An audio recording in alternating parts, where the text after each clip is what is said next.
Very important ho talagang pag-usapan dito, hindi yung technicalidad eh. Lalo sa isang impeachment proceeding na hindi lang naman po ito legal na proseso, kundi pampolitika at pang-constitutional po na proseso. No? So, ibig sabihin, ang pinakamahalaga ho sa atin, ano ba talaga itsura ng mga dokumento na ito?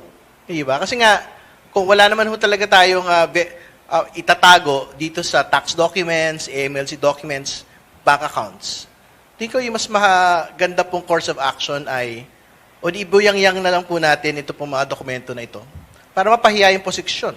Kung wala naman ho talagang laman at wala po talagang sustansya, yung pong pagsilip at pagbubukas nito pong mga dokumento po na ito. Wala doon sa mga articles ang bagong-bago sa pagdinig ng atin pong mga kababayan. Pero nakatutok pa rin ho sila dito sa proseso po na ito. Kasi ang pagkakaiba ho ngayon, harapan na ho eh. Kumbaga, hindi na ho pwedeng magtago ang pangalawang Pangulo doon sa mga House Justice proceedings. Kailangan na ho nilang harapin frontally. And they have done it in the last 2 weeks, no? Kung saan lahat po ng witnesses ay subject to cross. Hindi ba?